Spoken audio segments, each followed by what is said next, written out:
नमस्कार, मी अजिंक्य भातंब्रेकर. न्यूज 18 लोकमत विशेष मध्ये आपल्या सगळ्यांचं स्वागत. देशातल्या 5 राज्यांमध्ये विधानसभा निवडणुकीची रणधुमाळी सुरू झालेली आहे.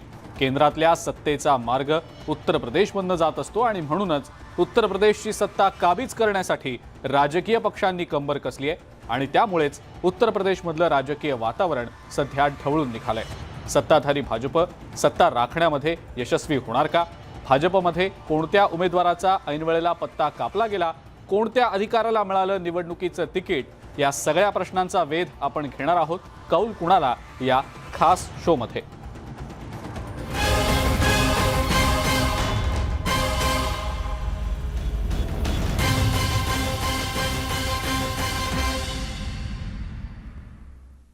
उत्तर प्रदेश विधानसभा निवडणुकीत प्रचारादरम्यान सत्ताधारी आणि विरोधकांमध्ये आरोप प्रत्यारोपांच्या फैरी झडू लागलेल्या आहेत.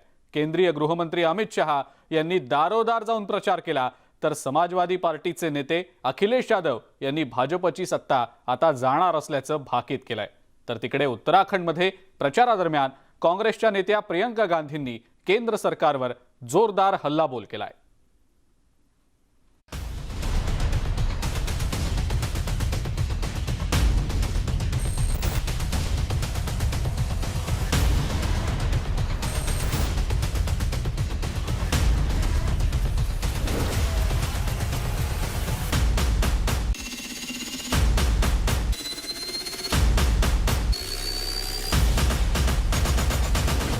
उत्तर प्रदेशात विधानसभा निवडणुकीच्या प्रचाराला वेग आलेला आहे. सर्वच प्रमुख राजकीय पक्षांच्या नेत्यांनी जाहीर सभांचा धडाका लावलाय. भाजप, समाजवादी पार्टी, काँग्रेस, बहुजन समाज पार्टी या पक्षांमध्ये लढत होणार आहे. त्यामुळे सर्वांनीच आपली राजकीय शक्ती पणाला लावलेली आहे. समाजवादी पार्टीचे नेते अखिलेश यादव आणि राष्ट्रीय लोकदलचे अध्यक्ष जयंत चौधरी हे एकत्रितपणे प्रचार करतायत. यंदाच्या विधानसभा निवडणुकीसाठी समाजवादी पार्टी आणि राष्ट्रीय लोकदल यांची युती झालेली आहे.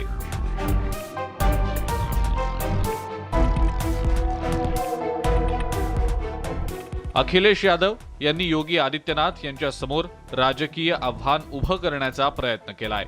एका खास बसमधून अखिलेश यादव राज्यभरात प्रचार करतायत. कांगला, बडौत आणि बागपतमध्ये त्यांनी प्रचार केला.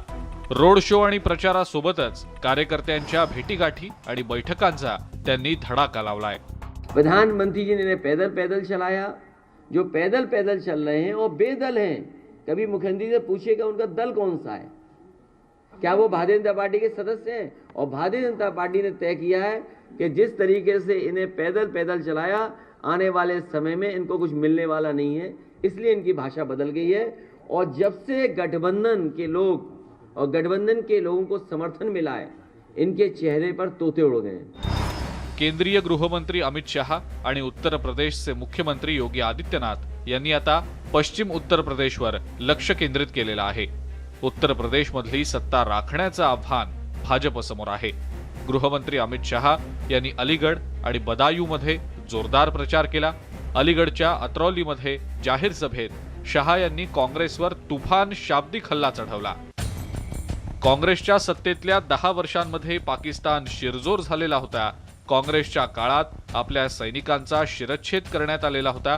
मात्र पंतप्रधान मनमोहन सिंग यांनी कोणतीच कारवाई केली नाही.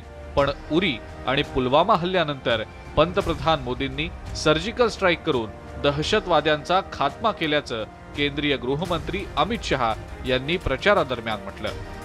उन्होंने उरी में हमला किया, पुलवामा में हमला किया, हमारे जवानों को मौत के घाट उतार दिया. मित्रों, मगर इस बार कांग्रेस की सरकार नहीं थी, ना ही मनमोहन सिंह प्रधानमंत्री थे. भारतीय जनता पार्टी की कमल फूल की सरकार थी और नरेंद्र मोदी जी प्रधानमंत्री थे. मित्रों, 10 ही दिन के अंदर सर्जिकल स्ट्राइक और एयर स्ट्राइक कर पाकिस्तान के घर में घुसकर आतंकवादियों का सफाया करने का काम ये भारतीय जनता पार्टी. तर इकडे बुलंदशहरमध्ये योगी आदित्यनाथ यांनी जाहीर सभा घेतली आहे. उत्तर प्रदेशमधल्या विधानसभा निवडणुकीच्या पहिल्या टप्प्यासाठीचा प्रचार शिगेला पोहोचलाय. भाजपचे अनेक बडे नेते या प्रचारात उतरलेले आहेत. बुलंदशहर मधल्या प्रचार सभेत योगी आदित्यनाथ यांनी अखिलेश यादव आणि राहुल गांधी यांचं नाव न घेता जोरदार टीका केली आहे। समाजवादी पार्टीनं आपल्या सत्तेत दंगलखोरांना पाठबळ दिल्याचा आरोप योगी आदित्यनाथ यांनी केलेला आहे।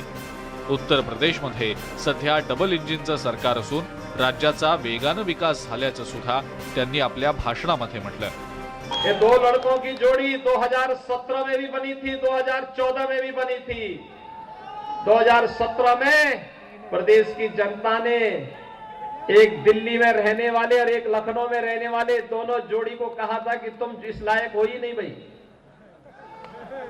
याद करिए, मैं आपको याद दिलाने के लिए आया हूं।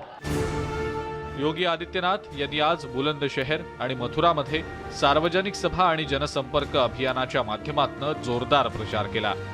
तर इकडे काँग्रेसच्या नेत्या प्रियंका गांधी यांनी सुद्धा उत्तराखंडच्या डेहराडूनमध्ये आभासी जाहीर सभेला संबोधित करताना केंद्र सरकारच्या धोरणांवर जोरदार हल्लाबोल केला।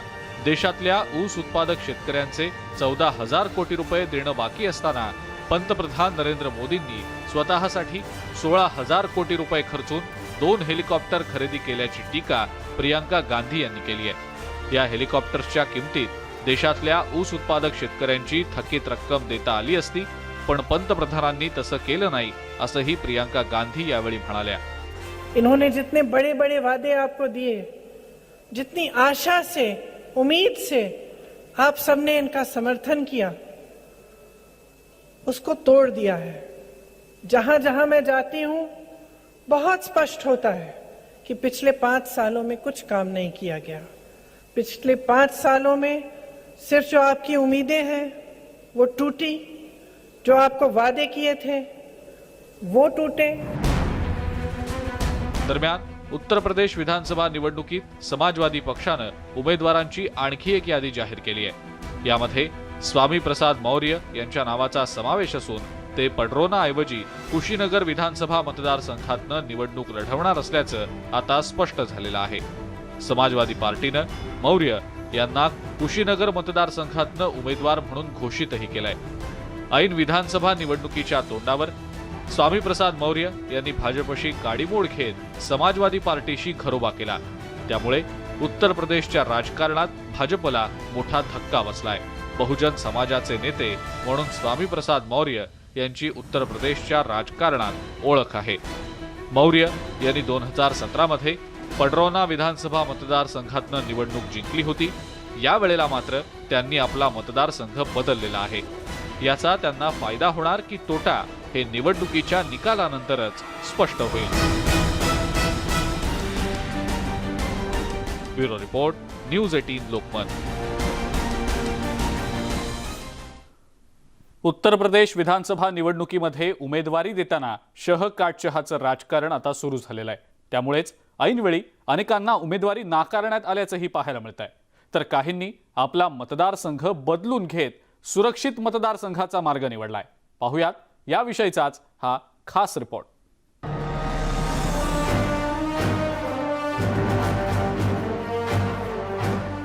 उत्तर प्रदेश निवडणुकीत रोज नवनवीन राजकीय घटनांमुळे निवडणुकीतली चुरस वाढत चाललेली आहे। ऐन निवडणुकीच्या तोंडावर स्वामी प्रसाद मौर्य यांनी योगी आदित्यनाथ यांच्या मंत्रिमंडळातनं राजीनामा देत समाजवादी पार्टीशी हातमिळवणी केली होती। त्यामुळे भाजपची राजकीय कोंडी झाली।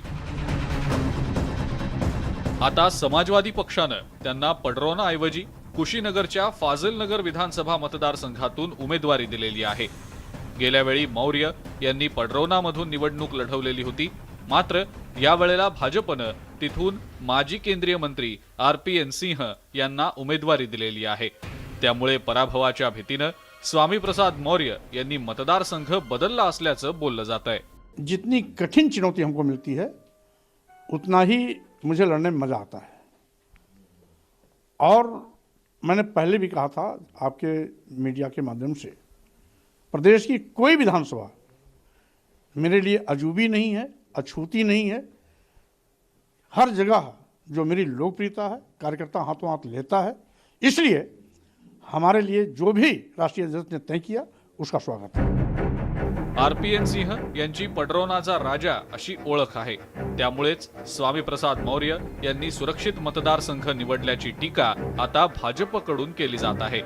पराभवाच्या भीतीनं मौर्य यांनी मतदारसंघ बदलल्याचं केंद्रीय मंत्री अनुराग ठाकुर यांनी म्हटलेलं आहे.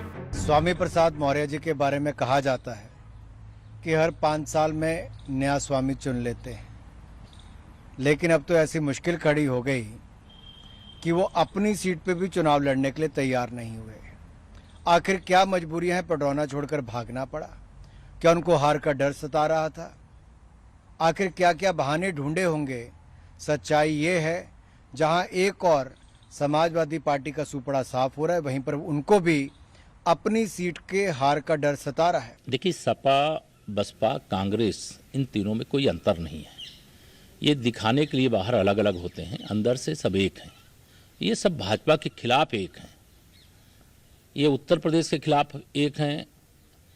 जब केंद्र में सरकार की बात आती है तब भी ये सपा, बसपा, कांग्रेस की बैसाखी बने थे. उत्तर प्रदेश विधानसभा निवडणुकीच्या पार्श्वभूमीवर राज्यातलं राजकारण चांगलंच ढवळून निघालंय. उमेदवारीवरून अनेक इच्छुकांचा भ्रमनिरास झालेला आहे. तसंच नेत्यांमध्ये नाराजीचे सूरही उमटू लागलेत. काही नेत्यांच्या पक्षांतराविषयीच्या चर्चांनाही उधाण आलेलं आहे. भाजपच्या नेत्या स्वाती सिंग या पक्षाला रामराम करणार असल्याची चर्चा रंगलेली होती. मात्र अखेर त्यांनी याविषयीचं मौन सोडलंय. आपण पक्ष सोडणार नसल्याचं स्वाती सिंग यांनी स्पष्ट केलंय. पक्षाचा निर्णय आपल्याला मान्य असल्याचंही त्यांनी सांगितलं. मैं 17 साल की थी, क्लास 12th में थी. मैं तब से जुड़ी हूँ और मैं धन्यवाद देती हूँ आप सबके चैनल के माध्यम से माननीय प्रधानमंत्री जी को, माननीय गृह मंत्री जी को, शीर्ष नेतृत्व को, केंद्र के शीर्ष नेतृत्व को और प्रदेश के भी शीर्ष नेतृत्व को, कि 5 साल उन लोगों ने मुझे जो जिम्मेदारी दी, मैं ये आशा करती हूँ कि उसमें मैं ज़रूर खरी उतरी होंगी. और मैं धन्यवाद देती हूँ कि उन्होंने इस काम के लिए मुझे मौका दिया. और भविष्य में भी जो जिम्मेदारी मिलेगी उसका मैं निर्वहन बहुत अच्छे से करूँगी और आधी आबादी का प्रतिनिधित्व करते आई हूँ और करते भी रहूँगी. चिंता मत करिए, भारतीय जनता पार्टी का हिस्सा हूँ, आजीवन रहूँगी. समाजवादी पार्टी पाठोपाठ भाजपनं देखील आपल्या उमेदवारांची नवी यादी जाहीर केली आहे. भाजपनं लखनौ कॅन्टोन्मेंट विधानसभा मतदारसंघातून ब्रजेश पाठक यांना उमेदवारी दिली आहे. या मतदारसंघातून रीटा बहुगुणा जोशी यांनी आपला मुलगा मयांक याच्यासाठी उमेदवारी मागितली होती. पण भाजपनं कायदा मंत्री ब्रजेश पाठक यांना या मतदारसंघातून उमेदवारी दिली आहे. सरोजनी नगर विधानसभा मतदारसंघातून दयाशंकर सिंग आणि त्यांची पत्नी स्वाती सिंग हे दोघेही इच्छुक होते. पण पक्षानं दोघांचाही पत्ता कापत ईडीचे माजी संचालक राजेश्वर सिंह यांना उमेदवारी दिलेली आहे. उमेदवारी मिळाल्यानंतर ब्रजेश पाठक यांनी आज आपला उमेदवारी अर्ज दाखलही केला. त्यापूर्वी त्यांनी शंकराच्या मंदिरात जाऊन पूजा केली. विधानसभा निवडणुकीत जनतेचा आशीर्वाद मिळेल अशी आशा पाठक यांनी व्यक्त केली आहे. या निवडणुकीत भाजपला मोठं यश मिळेल असा दावाही त्यांनी केला आहे. प्रदेश के कार्यकर्ताओं का आशीर्वाद लेकर के, लखनऊ कैंट के कार्यकर्ताओं का आशीर्वाद लेकर के चुनाव में जाऊंगा और प्रचंड बहुमत के साथ जीतूंगा. आप देखेंगे कि लखनऊ में जिस ढंग से कार्यकर्ता कल से ही सड़कों पर हैं, लखनऊ की सभी सीटें भारतीय जनता पार्टी जीतेगी और बीजेपी की पूरे प्रदेश में प्रचंड बहुमत की सरकार बनेगी. उत्तर प्रदेश निवडणुकीसाठी शनिवारी भाजपकडून निवडणुकीचा जाहीरनामा प्रसिद्ध केला जाण्याची शक्यता आहे. महिला, शेतकरी आणि रोजगार या प्रमुख मुद्द्यांचा या जाहीरनाम्यात समावेश असण्याची शक्यता आहे. Bureau report, news 18 Lokmat. कौल कुणाला मध्ये ब्रेकनंतर आपल्या सगळ्यांचं पुन्हा एकदा स्वागत. उत्तर प्रदेश विधानसभा निवडणुकीच्या पहिल्या टप्प्यामध्ये 58 जागांसाठी 10 फेब्रुवारीला मतदान होऊ घातलंय. पहिल्या टप्प्यात पश्चिम उत्तर प्रदेशमधल्या 11 जिल्ह्यांचा समावेश आहे. उत्तर प्रदेशची सत्ता काबीज करण्यासाठी या जागा निर्णायक मानल्या जात आहेत. पाहूयात याविषयीचा हा खास रिपोर्ट.